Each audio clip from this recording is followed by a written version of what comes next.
안녕하세요. 저는 경기도 과천에 사는 30대 기혼 여성입니다. 여러분들은 권선징악이나 인과응보라는 말을 믿으세요?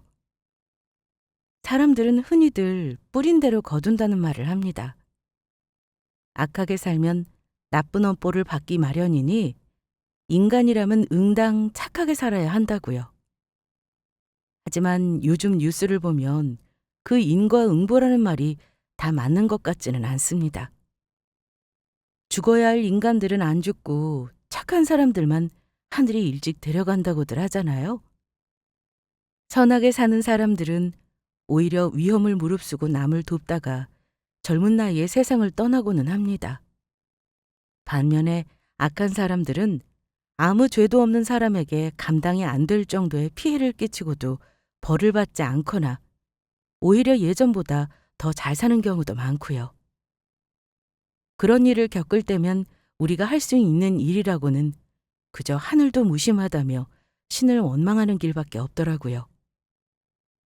저도 한때는 끝없는 고통 속에서 살면서 남한테 폐 한 번 끼친 적이 없다고 생각했는데 왜 이런 일이 하필 나에게 생겼을까를 곱씹으며 신을 원망하던 때가 있었습니다. 그런데도 나를 이 지옥에 빠뜨린 사람은 왜 저렇게 아무렇지 않은지도 궁금했고요. 하지만 저는 이제 인과응보라는 말을 믿습니다. 그걸 굳게 믿게 된 계기가 있었고요. 이제 그 사연을 여러분들께 들려드리고 싶어서 글을 보내봅니다. 저는 부모님의 고향이었던 부산에서 태어났습니다. 저희 부모님은 두 분 다 지극히 평범한 경상도 분들이셨어요. 다소 표현에 서툰 아버지와 말수는 적지만 그래도 자식에게는 살가운 저희 어머니는 20대 초반에 일찍 결혼을 하셨습니다. 그런데다 저를 또 결혼한 지 몇 달 만에 낳으셔서 제 친구들 부모님과 비교해보면 훨씬 젊은 편이셨어요. 아버지는 이 동네 저 동네 트럭을 몰며 반찬거리를 파는 장사를 하셨고 어머니는 동네 백반집에서 일을 하시며 저와 여동생을 키우셨습니다. 두 분 다 고졸이신데다 친가 외가 모두 형편이 어려웠고 그건 저희 집도 마찬가지였어요. 지금이야 형편이 많이 나아졌지만 제가 고등학교에 들어갈 때까지도 일가족이 천장에서 비가 새는 오래된 옥탑방에 살았습니다. 남들은 이런 이야기를 들으면 저를 측은하게 생각하거나 많이 힘들었겠다며 위로를 건네고는 했어요. 하지만 제 어린 시절이 저에게는 꼭 나쁜 기억만은 아니었어요. 물론 환경적으로는 어려웠지만 그래도 저희 네 식구는 항상 즐거웠거든요. 어릴 때라 딱히 무력도 없었고 있으면 있는 대로 또 없으면 없는 대로 살아왔던 것 같아요. 사실 저희 집은 소위 말하는 못 사는 달동네에 위치해 있어서 같은 동네에 사는 제 친구들도 저와 비슷한 형편이었거든요. 그래서 딱히 비교하며 상대적 박탈감을 느낄 대상이 없었던 것도 이유 중에 하나인 것 같기는 합니다. 무엇보다 아버지와 어머니의 사이가 항상 좋으셨어요. 밥상에 변변찮은 반찬 하나 없이 밥을 먹으면서도 늘 웃는 얼굴이셨죠. 살면서 두 분이 싸우는 걸 본 건 거의 손에 꼽을 정도였습니다. 그래서 저는 어릴 때부터 자연스럽게 그런 생각을 했습니다. 아무리 가난하더라도 부부가 서로를 사랑하기만 하면 결혼 생활이 불행하지는 않겠구나라고요. 어떻게 보면 세상 물정 모르게 순진한 생각이었고 어떻게 보면 그때만 할 수 있는 낭만적인 생각이었죠. 어쨌거나 저는 나중에 커서 저희 부모님처럼 사랑할 수 있는 상대를 만나 평범하고도 행복하게 평생 다투지 않고 살고 싶다는 생각을 해왔습니다. 서울 경기권보다는 아무래도 지방 사람들이 결혼과 출산을 빨리 하는 편이잖아요. 요즘에야 이혼이다 뭐다 말이 많지만 제가 어릴 때만 해도 특별한 일이 없으면 학교를 졸업하고 취업을 하고 그렇게 돈을 조금 모으고 나면 연애를 하고 있던 상대와 금방 결혼을 하는 것이 일반적이었습니다. 물론 그때도 서울에 사는 친구들은 결혼을 늦게 하는 편이긴 했지만요.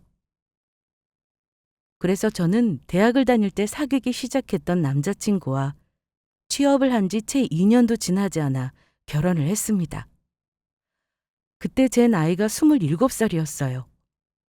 물론 연애를 시작할 때부터 5살 연상이었던 남자친구가 결혼하자는 말을 입에 달고 살았었기 때문에 그런 것도 있습니다. 일찍 결혼하신 저희 부모님의 영향도 있었고요. 제 남자친구는 대학을 다닐 때 제가 아르바이트를 했던 카페 사장님의 소개로 만나게 되었습니다.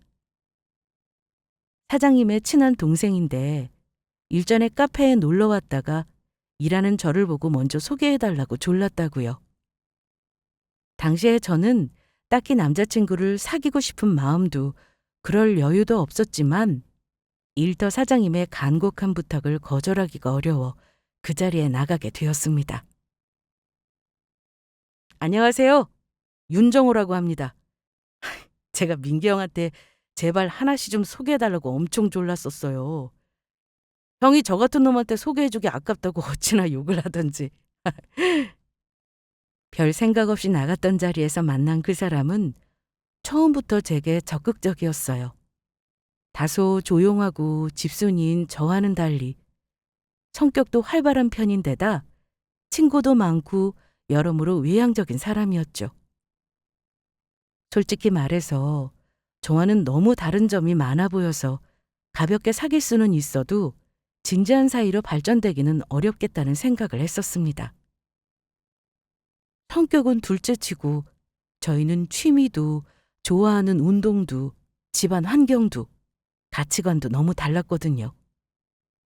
어느 정도 선에서 다르다면 신선한 재미가 될 수도 있었겠지만 저희는 달라도 너무 달랐어요. 그런데 남자친구는 그런 저를 계속 설득하며 연애부터 결혼까지 정말 불도저처럼 밀고 나갔습니다. 결혼까지는 힘들 것 같다는 제게 다른 게 뭐가 문제냐며 본인이 저에게 다 맞춰줄 수 있다고 큰 소리를 치더라고요. 우리는 틀림없이 잘 어울리는 한 쌍이 될 거라고요. 그리고 실제로도 그런 모습을 보여줬습니다. 무슨 일을 하든지 언제나 제가 우선이었고요. 저도 결혼 전에 하는 그 말을 다 믿은 건 아니지만 저렇게까지 확신하는 걸 보면 적어도 지금의 이 마음만은 진심일 거라 생각했습니다. 물론 그게 저의 치명적인 실수였다는 걸 그때 당시에는 몰랐지만요. 어쨌든 저희는 그렇게 결혼을 하게 되었습니다. 이제 남편이 된 그 사람은 결혼할 당시에 컴퓨터 관련 전공으로 서울에 있는 대학을 졸업한 뒤 관련 대기업에 취업을 해 근무하고 있는 상태였습니다. 결혼 후에는 시부모님의 도움을 받아 IT 벤처 사업을 창업했고요. 그리고 저는 유아교육과를 나와서 유치원 교사로 일을 시작했습니다. 저는 제가 평생을 자라서 익숙하고 친정과 시댁이 있는 부산에서 계속 살고 싶었지만 그 사람이 창업을 하며 서울로 올라가기를 원해서 이사를 하게 되었습니다. 일한 지 2년도 되지 않아서 직장을 관두고 다시 재취업을 해야 했지만 제가 근무지를 이동하는 것이 어렵지 않아서 그나마 다행이었죠. 한동안 저는 새로운 환경에 적응하느라 조금 힘들었습니다. 결혼 생활이라는 인생의 큰 이벤트도 그랬지만 평생을 처음 살아보는 이 번잡하고 삭막한 도시에서 가족이나 친구 하나 없는 삶에 적응한다는 게 쉬운 일이 아니더라고요. 겨우 적응했던 일터를 옮겨 또 새로운 직장에 출근하는 일도 마찬가지였고요. 거기다 신혼의 단꿈을 즐길 시간적 여유도 거의 없었습니다. 남편은 창업을 한 직후라 회사 일로 바빠 평일에는 야근, 주말에도 출근을 하는 게 일상이었습니다. 저 역시도 유치원에서 하루 종일 많은 아이들을 보고 오면 진이 다 빠져서 집에서는 피곤해서 쓰러져 잠들기 일쑤였고요. 겨우 주말에 정신을 차려서 밀린 청소와 빨래 등 집안일을 좀 하다 보면 금방 또 월요일이 시작되는 하루하루가 일상이었습니다. 우리 올해는 아이 낳는 게 어때, 여보? 지금 이 상황에서 우리가 아기까지 가질 수 있을까? 당신이나 나나 맞벌이 하느라 너무 바쁘고 피곤하잖아. 여기서 아기까지 낳아서 돌본다고? 왜 못해? 남들 다 하는 건데. 그리고 애들 돌보는 건 당신 전공이잖아. 당신도 우리 닮은 아들, 딸 하나씩 낳아서 잘 키우고 싶다며? 남편은 그저 단순하게 남들도 하는 일이면 우리도 할 수 있다는 식으로 말을 하더군요. 그걸 듣고 있자니 저도 모르게 한숨이 나왔습니다. 회사에서 일로 애들을 돌보는 것과 내 자식을 집에서 하루 종일 키우는 건 근본적으로 다른 일이라는 걸 어디서부터 이해시켜야 할지 모르겠더라고요. 거기다 육아는 마음이 찰떡처럼 잘 맞는 부부가 교대로 아이에게 붙어서 밀착 케어를 해도 절대 쉬운 일이 아니었고요. 아무리 생각을 해봐도 평일에는 서로 얼굴을 마주보며 같이 저녁 한번 먹기도 힘든 저희가 시도할 상황이 아니었어요. 그리고 일이 고된 편이기는 했지만 그렇다고 해서 일을 관두고 전업주부로 일하고 싶은 마음도 눈꼽만큼도 없었고요. 저는 제가 할 수 있는 한 끝까지 일을 계속하고 싶었거든요. 이건 결혼할 때부터 남편과 서로 합의했었던 사안이었고요. 그리고 언제까지 미룰 수도 없잖아. 엄마가 젊을 때 낳을수록 애도 건강하다는데 당신 한 살이라도 더 어릴 때 낳아야지. 그 노력은 엄마만 해? 아빠도 술, 담배 끊고 건강에 신경 써야 튼튼한 아기가 나올 거 아니야. 알았어, 알았다고. 나도 술, 담배 끊을 테니까 올해는 아기 가지자. 응? 엄마가 노산이면 아기도 기형아가 나올 확률이 엄청나게 올라간대. 솔직히 나이 타령하는 게 웃기지도 않았어요. 요즘 같은 세상에 아직 30도 되지 않은 저에게 노산 타령을 한다는 게요. 거기다 저는 평소에 아무리 피곤해도 주 3일은 무조건 운동을 다녔고 인스턴트는 멀리하고 적어도 하루에 한 끼는 건강식을 챙겨 먹으려고 신경 쓰는 편이었어요. 그런데 제 남편은 건강관리라고는 하지 않는 사람이었죠. 잦은 술자리에 폭음은 물론이고 하루에 조끼 한 갑씩은 담배를 피워댔어요. 그뿐만이 아니었죠. 집 앞 편의점을 나갈 때도 차를 끌고 나갈 정도로 움직이기를 싫어했습니다. 그런 상황이니 다른 운동은 말할 것도 없었고요.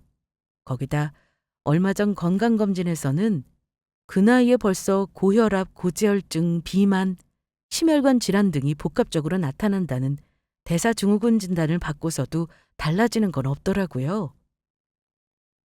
이런데 저보러 노산 타령을 하면서 건강한 아이를 낳으려면 지금 낳아야 한다니 어이가 없을 수밖에요.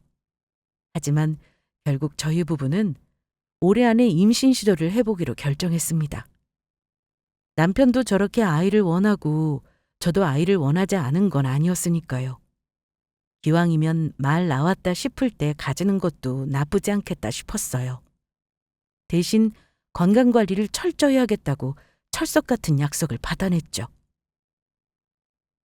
그렇게 저희는 3달 정도 몸을 회복하는 시간을 가지고 몇 차례의 시도 끝에 자연 임신으로 아기를 갖게 되었습니다. 요즘 워낙 아이가 생기지 않는 사람들이 많다고 하니 속으로 은근히 불안하기도 했었는데 너무 다행이다 싶었죠. 양가 부모님께 이 사실을 알려드렸더니 저희보다도 더 기뻐하시더라고요. 몸에 좋다는 음식이며 출산용품 따위를 벌써부터 바리바리 준비해서 보내시기도 했고요. 벌써부터 뱃속의 아기가 주는 기쁨이 이렇게 크다니 아기를 갖기로 생각한 게 참 잘한 일이구나 싶었습니다. 하지만 그 기쁨은 오래가지 못했습니다. 12주 차에 갑작스런 하이엘로 병원을 찾아갔더니 아이의 심장이 뛰지 않는다고 하더라고요. 유산이었죠. 한동안 얼마나 울었는지 모릅니다. 임신 초기인데 내가 조금 더 조심했어야 했나 하는 자책감으로 밤잠을 이룰 수가 없었어요. 잠이 들면 꿈에서도 얼굴조차 본 적 없는 아기가 저를 찾아와 품에 안기곤 하더라고요. 그렇게 꿈에서 깨어난 날이면 손에 아무 일도 잡히질 않았습니다. 그만 울어. 아이는 또 가지면 되는 거야. 너 이렇게까지 슬퍼하는 거 정상 아니야? 그런 저를 더욱 힘들게 했던 건 남도 아닌 남편이었습니다. 저를 위로한답시고 건네는 그 사람의 말에 그만 말문이 막히더라고요. 이게 정상이 아니라고? 우리 튼튼이 얼굴도 못 보고 보냈는데 당신은 슬프지도 않아? 나도 사람인데 당연히 슬프지. 그걸 말이라고 해? 그래도 어떡해. 이미 없어진 애를. 말을 왜 그렇게 해? 없어진 애라니? 너가 너무 힘들어하니까 나도 속상해서 그러지. 떠난 애는 이만 놔주자 우리. 그리고 아이는 또 새로 가질 준비하면 돼. 사람도 사람으로 있는다잖아. 떠나보낸 애도 또 새로운 애가 찾아오면 괜찮아질 거야. 슬픔에 거의 제정신이 아니었던 저는 머리로는 남편의 말이 잘못됐다고 생각하면서도 한편으로는 그 사람의 말대로 하고 싶다는 생각이 들었습니다. 도저히 이 슬픔을 가눌 방법이 떠오르질 않았거든요. 그래서 남편의 말대로 몸을 추스른 뒤 얼마 후에 또 아기를 갖게 되었습니다. 이번에는 아기를 지키기 위해 정말 이보다 더 잘할 수 없겠다 싶을 정도로 최선을 다했습니다. 유산기가 있어 누워있는 게 좋다는 의사의 말에 회사도 휴직한 채 먹고 씻을 때를 제외하고는 정말 하루 종일 누워만 있기도 했고요. 그 흔한 커피 한 잔 마시지 않고 예쁜 것만 보고 좋은 생각만 하려 애쓰며 하루하루를 보냈습니다. 하지만 신은 제 편이 아니더라고요. 이번에는 9주차에 아기의 심장이 멈췄습니다. 조급한 마음에 아기를 바로 가졌던 게 또 문제였을까요? 습관성 유산검사도 해보았지만 이상은 없었습니다.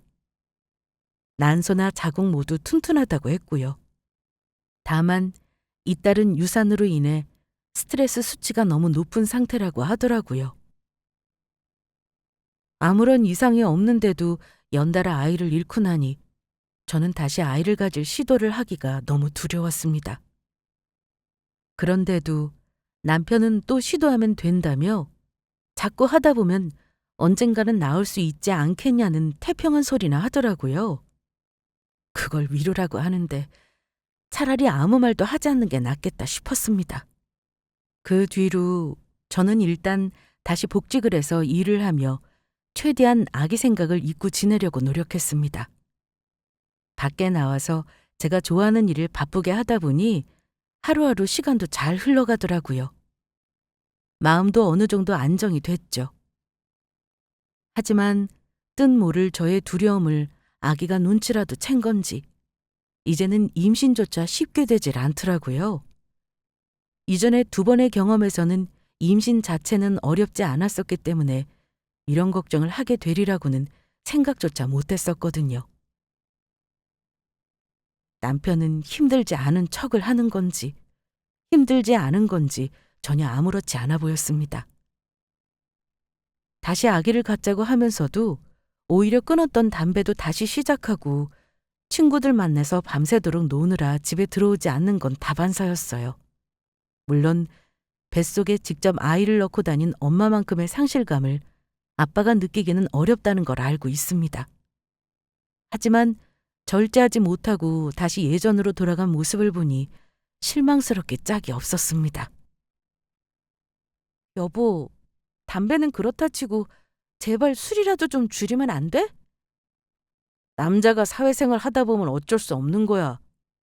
나라고 마시고 싶어서 마시는 줄 알아? 거래처 접대, 영업에 사업하는데 어디 술 없이 비즈니스가 되는 줄 알아? 내가 밖에서 돈 버느라 똥줄 빠지게 고생하는 건 알지도 못하면서. 알겠으니까 시간 나면 퇴근하고 같이 운동이라도 하고 바람이라도 좀 쐬자고. 우리 예전처럼 데이트다운 데이트 한번 해보는 게 내 소원이야. 저는 하루가 멀다 하고 술에 취해 들어오는 남편에게 간곡히 부탁했습니다. 하지만 사회생활 타령하며 친구들과 마시는 술자리까지 터치하지 말라는 소리를 하더라고요. 그래도 남편을 최대한 이해해보려 노력했습니다. 예전과 너무나도 달라진 모습에 마음이 아팠지만 다시 노력하면 우리 사이도 회복될 거라고 믿고 싶었고요. 남편은 말로만 알겠다는 대답을 했습니다. 물론 그 이후로도 달라지는 건 없었어요. 우리 사이가 이렇게 된 이유에 대해서 매일같이 고민을 했던 것 같습니다. 날이 좋으면 좋아서, 좋지 않으면 좋지 않아서, 어디서부터 잘못된 건지, 내가 그 사람을 변하게 한 건지 제 자신을 돌아보기도 했고요. 하지만 그 진짜 이유를 알게 된 건 그로부터 얼마 지나지 않아서였습니다. 저희 남편은 평소에 본인의 옷차림이나 외모에 딱히 신경을 쓰지 않는 사람이었거든요. 연애를 할 때는 그래도 스타일에 신경을 쓰는 편이었는데 말이죠. 결혼하고 나서는 연애를 하던 시절이 거짓말이었던 것처럼 무성의하게 바뀌더라고요. 하도 같은 옷만 입고 다니길래 그나마 제가 사다 준 옷들도 갈수록 술배가 나와서 출근할 때가 아니면 평소에는 추리닝 차림으로 돌아다니기 일쑤였고요. 결혼하면 그냥 자기 관리 안 하는 동네 아저씨가 되는 사람도 많다던데 알고 보니 그게 제 남편이더라고요. 그래도 바쁘고 피곤하다는데 외모로까지 스트레스 주고 싶지는 않아서 그러려니 했어요. 저만 아무 말도 하지 않으면 사실 뭐라고 할 사람도 없었고요. 아무튼 그렇게 제가 골라주고 사다주는 옷만 입고 지저분하다고 잔소리를 하고 또 해야 겨우 나가서 머리를 자르고 하던 사람이 어느 날부터인가 갑자기 달라지더라고요. 여보, 쇼핑백에 이 옷들은 다 뭐야? 당신이 산 거야? 그 거래처 사장한테 줄 선물 좀 사러 갔다가 간 김에 옷 좀 샀어. 요즘 너무 입을 게 없더라고. 회사 직원들도 나만 보면 제발 옷 좀 사 입으라고 타박이고. 아니 아무리 그래도 이걸 한꺼번에 다 샀다고? 언제는 나더러 옷 좀 사 입고 남들처럼 깔끔하게 좀 해 다니라며. 왜 그렇게 한다고 해도 잔소리야? 갑자기 지나가다 백화점을 들렀다면서 옷이며 벨트에 불편하다면서 결혼식 참석이 아니고서야 쳐다도 안 보던 구두까지 턱턱 사오기 시작하더라고요. 그뿐만이 아니었습니다. 본인도 이제 나이가 있으니 미리미리 관리를 좀 해야겠다며 피부과에서 몇백만 원이나 하는 패키지를 끊어오기도 했어요. 제가 말하기도 전에 알아서 미용실을 다녀오기 시작한 건 말할 것도 없었고요. 생전 안 그러던 사람이 저러니 도대체 무슨 바람이 불었나 싶었죠. 하지만 그때까지도 저는 제 앞에 드리워진 불행의 그림자를 전혀 눈치채지 못하고 있었습니다. 그저 곧 저러다 또 말겠지 싶은 생각만 하고 있었을 뿐이었죠. 그러던 어느 날 평소처럼 핸드폰으로 뉴스 기사를 검색하고 있는데 유독 눈에 띄는 헤드라인이 있더라고요. 기사를 클릭해보니 바로 남편과 상간녀의 불륜 현장을 목격한 아내의 이야기였습니다. 두 사람은 평소에 동네에서 인꼬 부부라고 소문이 날 정도로 사이가 좋기로 유명한 부부였다고 합니다. 실제로도 둘 사이에는 어떠한 문제도 없었고 연하였던 남편이 애교가 많아 애정 표현도 곧잘하는 편이었다고요. 그런데 모종의 일을 계기로 남편의 바람을 알게 되어 엄청난 충격을 받았다는 겁니다. 그 계기라는 건 단순했습니다. 남편이 갑자기 완전히 다른 사람처럼 꾸미고 다니기 시작했다는 내용이었습니다. 안 뿌리던 향수를 뿌리고 부쩍 스타일에 신경을 쓰기 시작했다고요. 그걸 본 순간 제 머릿속에는 온통 최근에 저희 남편의 모습이 떠올랐습니다. 문득 불길한 예감이 들더라고요. 에이, 설마 아닐 거야. 다른 사람이 다 바람을 피운데도 그 사람이 그럴 사람은 아니지. 저는 애써 고개를 저으며 말도 안 되는 생각이라고 치부했습니다. 나쁜 생각이 꼬리에 꼬리를 물기 전에요. 당신 어디서 또 이렇게 술을 마셨어? 몰라, 말 걸지 마. 아, 피곤해. 내일 아침에 나 콩나물 해장국이나 좀 끓여줘. 속 싫어 죽겠네. 하지만 일단 그런 생각을 하게 된 이상 예전으로 돌아가기는 쉽지 않더라고요. 그날 밤 남편은 평소처럼 술에 진탕 취해서 집에 돌아와 해장국 타령을 하며 침대에 엎어지더라고요. 씻지도 않고 코를 골면서 자는 모습을 지켜보다 윗옷을 벗겨내는데 남편의 자켓 안주머니에서 제 발치로 뭔가 툭 떨어졌어요. 허리를 숙여 주워들고 보니 처음 보는 립밤이더라고요. 그것도 향기나는 체리색으로요. 입술이 다 터져서 갈라지고 피가 나길래 제가 발라준다고 내밀어도 고개를 저으며 질색을 하던 남편이었는데 말이죠. 아무리 생각해도 이상하더라고요. 그 순간 저는 망설이지 않고 남편의 핸드폰을 꺼냈습니다. 그런데 핸드폰에 지금까지 없었던 비번이 걸려 있더라고요. 불길한 느낌이 점점 현실이 되는 것만 같은 생각이 들었습니다. 기억력을 총동원해서 제가 아는 비밀번호를 모두 입력해 넣었죠. 불행인지 다행인지 아니면 일이 이렇게 되려고 했던 건지 시도 횟수로 채 10번을 넘기기 전에 핸드폰 잠금이 풀렸습니다. 번호는 또 단순한 남편답게 저도 알만한 숫자로 만들었더라고요. 어쨌든 잠금이 해제된 핸드폰을 들고 몰래 거실로 나가 메신저를 열었습니다. 그런데 메시지가 엄청나게 쌓여 있다는 것 빼고는 별 이상이 없는 것 같더라고요. 특별히 눈에 띄는 이름도 보이지 않았고요. 사진이 2만 장이나 찍혀 있는 사진첩도 눈에 불을 켜고 뒤졌지만 마찬가지로 이상한 게 없었어요.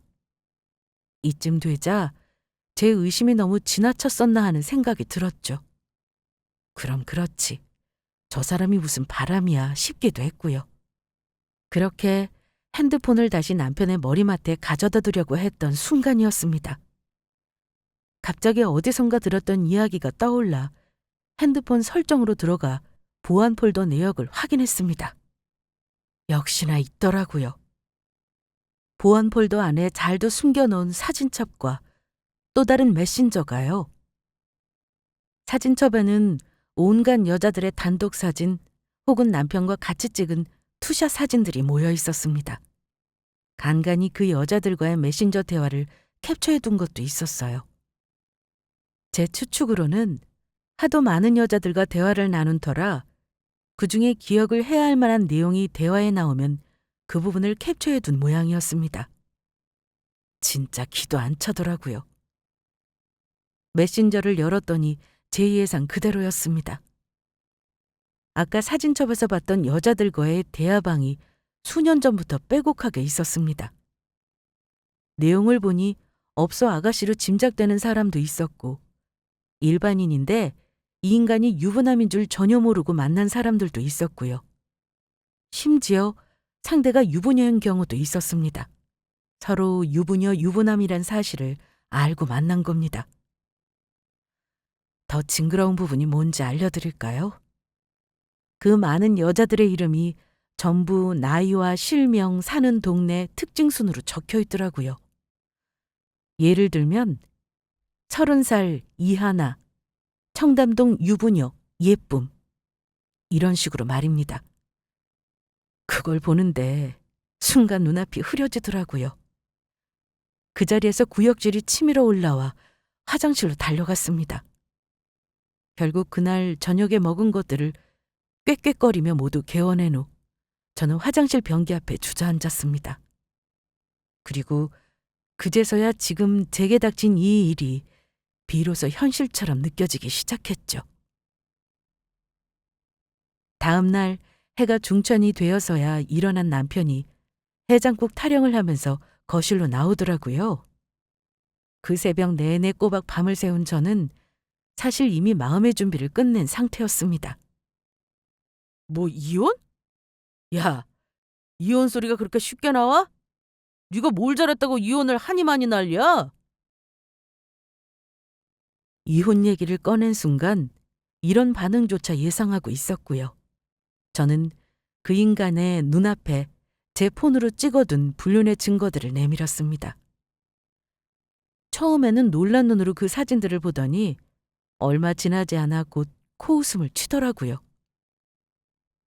남자가 사회생활 하다 보면 어쩔 수 없이 여자 나오는 술집도 가고 그러는 거지. 너 나이가 몇인데 아직 이런 것도 이해 못해? 나가서 네 친구들한테 물어봐. 걔네 남편들도 다 이러고 살걸? 돈 버는 게 얼마나 힘든 건지도 모르고. 누가 다 이러고 살아? 말 같지도 않은 소리 하지 마. 그리고 사회생활은 너만 해?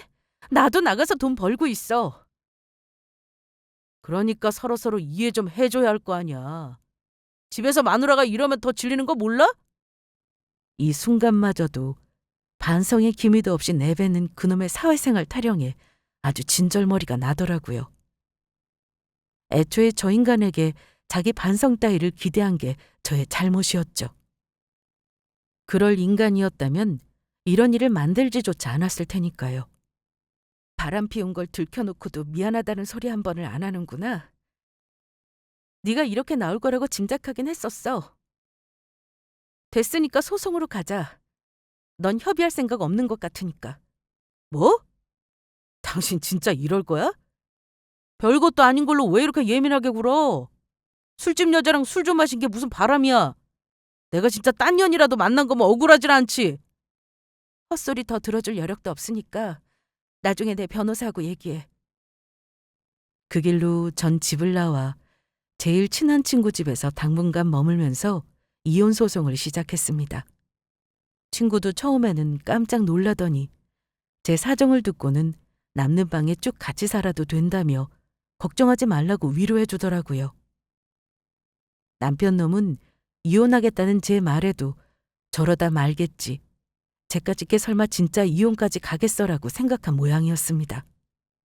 얼마 후 진짜 제 이혼 변호사에게서 연락이 가자 아주 전화가 와서 소리를 지르고 난리도 아니었거든요. 그리고 그때 그 인간이 했던 말 중에 가장 기억에 남았던 말이 있습니다. 애 하나 못 낳는 게 뭘 잘했다고 큰 소리냐고요. 아무리 어르고 달래도 협박을 해도 제 마음을 돌릴 수 없다는 걸 깨닫고 나서야 속에 있던 진심을 이야기하더라고요. 취미도 다르고 성격도 다르고 너랑은 맞는 게 하나도 없었다고요. 결혼 전에는 우리가 다른 게 그렇게 좋다고 하더니 그 말들 중에 어디서부터 진심이었고 어디서부터 또 거짓이었을까요? 그렇게 그 인간과 저는 서로의 온갖 더러운 바닥을 보며 추잡스럽게 이혼을 했습니다. 협의 이혼이 아니었으니 애초에 이렇게 될 수밖에 없는 결말이었죠. 한쪽의 일방적인 부정행위로 결혼 생활이 파탄에 이르렀음에도 위자료는 정말 얼마 되지 않더라고요.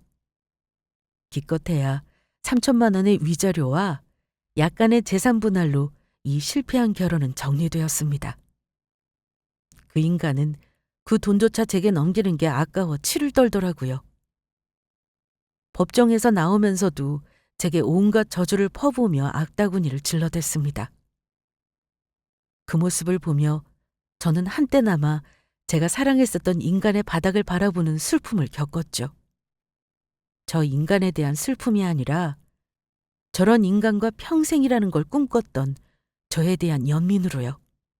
이혼을 한 이후로 저는 제 인생을 전반적으로 돌아보게 되었습니다. 대학 때 연애한 남자와 일찍 결혼을 했고 그 후로는 원만한 결혼 생활과 아기라는 목표에만 매몰되어 살았거든요. 그 과정에서 자연스럽게 아내 이하나에 대한 삶만 있었지 인간 이하나로의 인생은 없었다는 걸 깨달았습니다. 누군가의 여자친구, 누군가의 아내, 그리고 누군가의 예비 엄마이기 이전에 아무 수식어도 없는 저 그 자체의 인생을 이제라도 살아봐야겠다는 생각이 들었습니다. 사실 그게 무엇보다도 먼저였어야 했고요. 그 후로 몇 년간을 저는 제가 만나고 싶었던 사람을 만나고 하고 싶었던 일을 하며 구속받지 않고 마음 내키는 대로 진짜 저를 찾는 일을 끝없이 시도했습니다. 그제야 진짜 제가 좋아했던 것, 좋아하는 척했던 것, 사실은 원했던 것, 원하지 않았지만 해야 했던 인생의 수많은 일들이 무엇이었는지 알게 되었습니다. 그제서야 비로소 지난날의 저를 내려놓을 수 있겠더라고요. 이혼 이후의 인생이 송두리째 부정당하고 실패한 것만 같은 그 느낌을 더 이상 떠올리는 일이 없어졌고요. 이 모든 일이 지나가자 저에게도 새로운 사람이 찾아왔습니다. 사실 지난 결혼 생활의 실패 이후 누군가를 다시 만난다는 게, 그리고 그 사람과 감히 평생을 약속한다는 게 제게는 결코 쉬운 일만은 아니었습니다.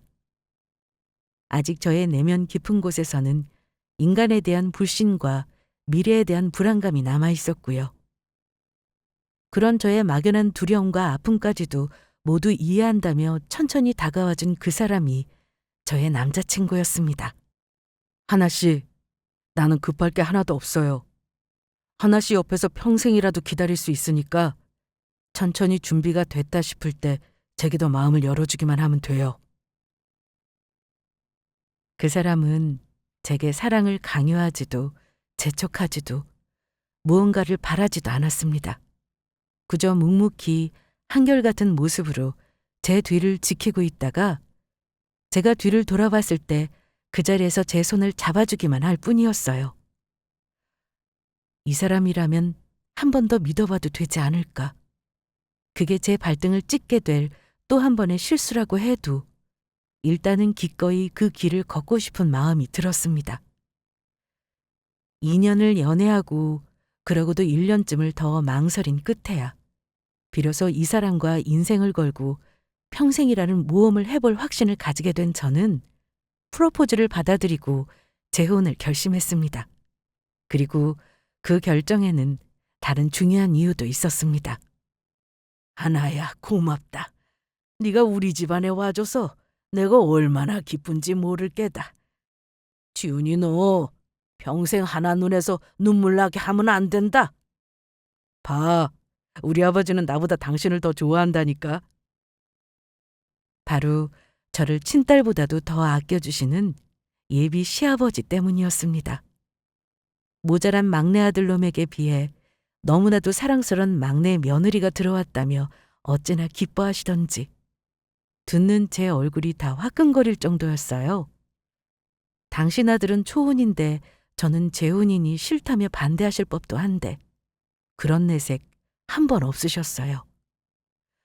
그저 제가 많이 힘들었겠다며 당신 아들이 또 상처를 줄까 봐 그게 유일한 걱정이라고 하셨죠.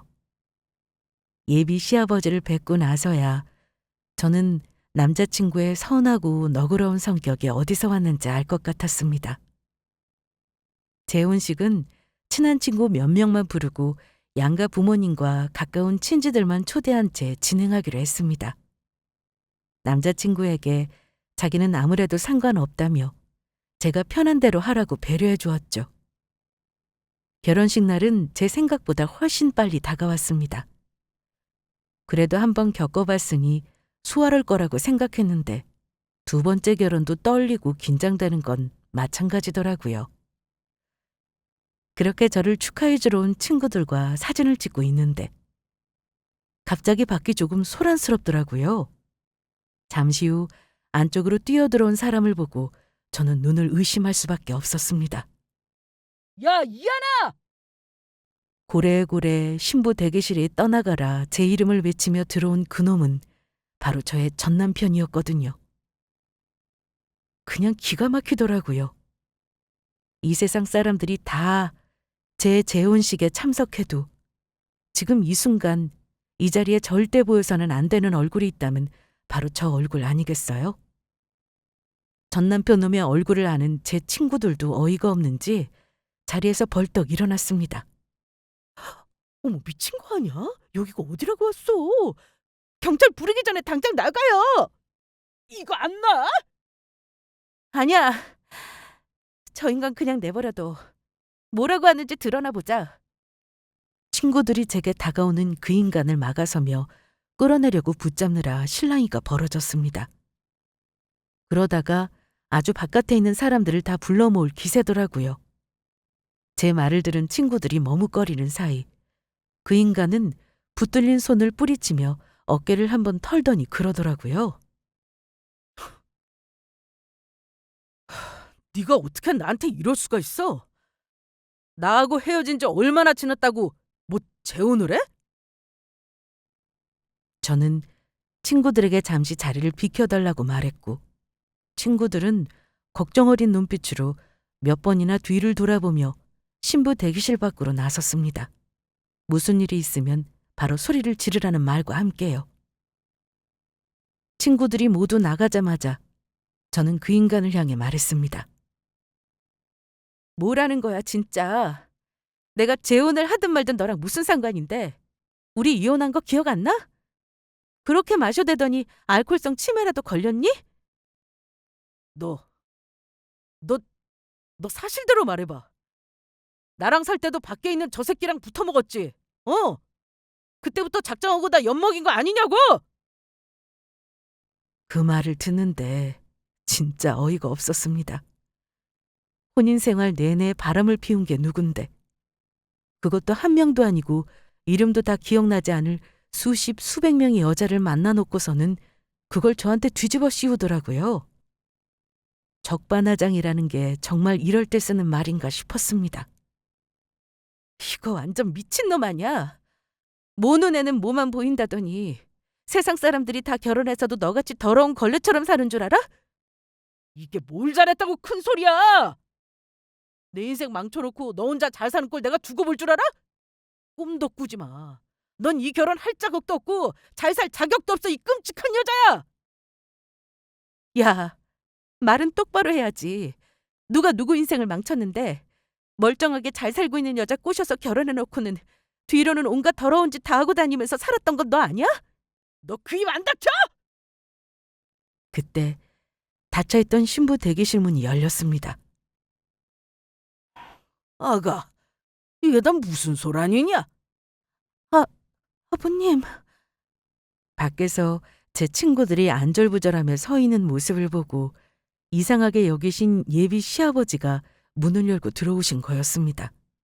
그 뒤로 제 친구들이 우르르 몰려들어왔고요. 예비 시아버지는 낯선 남자와 말다툼을 벌이고 있는 저를 보시곤 얼른 이쪽으로 다가와 제 손을 잡고 저를 당신의 등 뒤로 숨기셨죠. 아니, 자네가 여길 어떻게 온 건가? 그리고 고개를 돌려 전 남편을 보시더니 뜻밖의 말씀을 하시는 겁니다. 더 뜻밖인 건 전 남편의 반응이었어요. 저희 예비 시아버지를 보더니 눈이 튀어나올 것처럼 놀라며 펄쩍 뛰는 겁니다. 이 사장님! 설명해보게. 이게 다 무슨 일이야? 자네가 왜 우리 막내 며느리랑 여기서 이러고 있는 거냐고? 그게... 아니, 저는... 이게 지금... 자네가 혹시 우리 며느리 첫 남편인가? 와이프 버리고 바람 피웠다던 그 쓰레기 같은 놈? 예비 시아버지는 전 남편이 당황하는 모습을 보며 금방 돌아가는 사태를 눈치채신 것 같았습니다. 그러자 그 인간은 기겁을 하며 예비 시아버지의 팔을 붙들고 매달렸습니다. 아닙니다, 사장님. 뭔가 오해가 있는 것 같습니다. 무슨 얘기를 들으셨는지 다 거짓말입니다. 저 여자가 제 인생 망치려고 일부러... 됐네. 자네한테 더 들을 이야기는 없는 것 같군. 세상 참 좁지. 자네 같은 인간과 지금껏 거래를 해왔다니 이거야말로 믿기지가 않는군. 사장님, 제 이야기를 좀... 예비 시아버지는 더 들을 가치도 없다는 듯 고개를 저으시며 문 앞에 와 있던 보안 요원들을 향해 손짓을 했습니다. 전 남편 놈은 끌려나가지 않으려고 발버둥을 쳤지만 보안 요원들에게 힘으로 상대가 될 리가 없었어요. 양팔을 붙들려 질질 끌려나가면서도 그 인간은 끝까지 소리를 지르며 발광을 하더라고요. 야, 이하나! 내가 너 가만둘 줄 알아? 웃기지 마. 내가 너 가만 안 둔다고 죽어. 일단의 소동이 끝나자 예비 시아버지는 제 어깨를 두드리며 놀란 저를 다독여 주셨어요. 아이고, 아가 놀랐지? 죄송해요, 아버님. 저 때문에. 죄송하긴 다 저 몹쓸 놈 때문이지. 네가 잘못한 거 하나도 없다. 그리고 아무 걱정하지 마라. 내일 우리 회사 법무팀에 연락해서 저놈 다시는 네 근처에 얼씬도 못하게 할 테니까. 그리고 저의 결혼식은 예정보다 조금 늦게, 하지만 아무 일도 없었던 것처럼 무사히 진행되었습니다. 나중에 사정을 알게 된 저의 남편이 자기가 옆에 있어주지 못했다며 한참 자책을 하기도 했고요. 저는 어차피 한 번은 닥칠 일이었다며 오히려 남편을 위로했어요. 알고 봤더니 시아버지는 전 남편 놈이 차린 회사의 거래처 사장님이셨더라고요. 그것도 갑을 관계에서 명백히 갑의 위치에 있는 중요한 거래처였죠. 시아버지 회사와의 계약권이 전 남편 회사 매출의 대부분을 차지하고 있었거든요. 거기다 그 인간은 작년 말쯤부터 무리하게 벌였던 합작 프로젝트 개발권이 무산된 후로 심각한 자금난에 빠져 있었다고 합니다. 대출 상환일이 다가오는 데다 신규 개발권마저 난항을 겪고 있어서 기존 거래처들과의 재계약이 회사의 존폐에 영향을 끼칠 정도로 중요한 상황이었다고 하는데요. 그 후로 어떻게 됐을지는 짐작 가능하시죠? 저희 시아버지는 그 인간과 기존의 거래를 전면 중단하고 예정되어 있던 재계약권 역시도 백지화시켰다고 합니다. 거기다 업계에 안 좋은 소문까지 돌게 되어 다른 거래처들도 각자 이유를 대며 줄줄이 계약을 취소했다고 합니다. 나중에 들리는 소문으로는 직원들의 월급도 떼어먹고 있다가 노동청에 고발을 당했고 얼마 지나지 않아 결국 회사는 문을 닫게 되었다고 하네요. 거기다 예식장까지 찾아와 난리를 피우고 저를 협박했던 건까지 더해서 형사고발도 당했고요. 처음에는 끝까지 자신은 잘못한 게 없다며 저를 죽여버린다느니 다들 제게 속고 있는 거라느니 소리를 질러대던 그놈도 나중에는 눈물 콧물 쏟으며 한 번만 선처를 바란다고 시아버지께 매달렸다고 합니다. 다시는 제 앞에 나타나지 않겠다는 각서를 쓰기도 했고요. 저희 시아버지가 아니었어도 머지않아 망했을 회사였긴 했지만 이 정도면 그 인간이 받아야 할 업보는 모두 받은 것 같다는 생각이 들었습니다. 인과응보라는 말이 틀린 말은 아니더라고요. 사람에 따라 조금 이르게 혹은 조금 늦게 찾아올 뿐이지 누구나 받아야 할 죄값은 언젠가는 받게 되더라고요. 그리고 시간이 조금 더 흘러 우리 식구들에게 그때의 사건은 해프닝처럼 웃으며 이야기할 수 있는 일이 되었습니다. 아가, 건강은 좀 어떠냐? 괜찮아요, 아버님. 오늘 그이랑 같이 병원 갔다 오는 길에 아버님 좋아하시는 천혜향 사왔거든요. 내일 가지고 뵈러 갈게요. 몸도 무거운데 뭐하러 와? 출산 예정일이 언제랬지? 다음 달 15일이요. 병원에서 아직은 좀 움직이는 게 좋대요. 걱정 마세요. 이제 저는 너무도 잘 지내고 있습니다. 그 사이 저희에게 좋은 소식도 생겼는데 뱃속에 쌍둥이 아가가 찾아왔다는 겁니다. 벌써 만삭이라 사실 몸이 좀 무겁긴 해요. 아이들을 만날 생각을 하니 약간 설레기도 하고 두렵기도 하고요. 요즘은 남편과 저를 딱 반반씩 닮았으면 좋겠다는 생각을 하면서 태교를 하고 있습니다. 전에는 그렇게 애태워도 만날 수 없었던 아기가 이제는 엄마가 몸도 마음도 편해진 걸 알고 다시 찾아온 것 같다는 생각이 들더라고요. 남편은 물론이고 특히 시아버지께서 너무 좋아하고 계세요. 벌써부터 시댁에 잠깐 들렀을 때도 애들을 편하게 눕혀야 한다며 아이방까지 꾸며놓으셨답니다. 제 인생의 어둡고 힘든 시절은 이제 다 지나가고 지금 제 곁에는 저를 누구보다 사랑하고 든든하게 지지해주는 사람들이 있습니다. 저는 곧 태어날 아이들과 좋은 생각만 하면서 앞으로 행복하게 살아가 보려고 합니다. 감사합니다.